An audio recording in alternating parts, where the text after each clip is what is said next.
Okay, so we're still looking at selections and paint tools in Photoshop. By the time we'd explored what all of the selection tools were called and what all of the paint tools were called, we then moved on to look at a feature called quick mask mode. Now, the quick mask mode is a way in which we can use the paint tools to change selections. So normally we would use the selection tools such as the marquee tools or the magic wand tool or the quick selection tool. We would use those to create the selections, define the boundaries of the parts of the image that we actually want to work on and change. And then we would use the paint tools such as the paintbrush or dodge and burn. We would use these to then change the pixels that have been selected.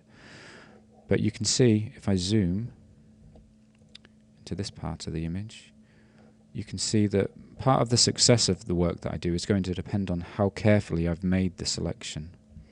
If I wanted to make the moose appear as if it was in front of a green screen, you can see that I'm going to have limited success with that because my selection has not been very carefully defined. I've made the moose green just as I've made the background green, the sea or water green.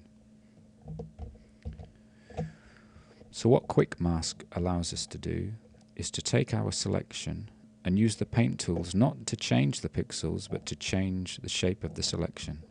So I'm going to zoom again. So if I hit Q on my keyboard, these marching ants will appear instead as a red overlay. And so the red parts of the image show the part of the image that is presently not selected. And the clear parts of the overlay show the parts of the image that is selected. So I can use my paint tool to change this selection. What I'm also going to do is I'm going to change the dimensions of my paintbrush, which I can do up here. I can make it a smaller paintbrush. And I'm not painting the moose red, I am painting the edges of the selection to try and include the whole of the moose.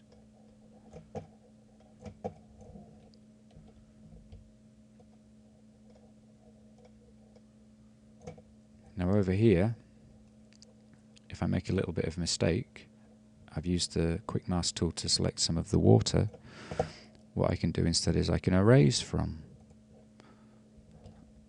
that quick mask selection. An alternative to erasing is to use the paintbrush, but to change the color from black to white. So I can paint out the selection by painting with white, or I can paint in the selection by painting with black. So just to be clear, nothing is actually happening to the pixels here. The moose is not changing color. The red that we see is simply an overlay, a stencil, that we are able to modify using the painting tools. And if I hit Q again, I'll exit quick mask mode, and you can see where I've changed the shape of that selection. Just quickly go back in. It's quick mask. Oops. Let's just paint that little part out there. And exit quick mask, and you can see how that's changed the shape of my selection.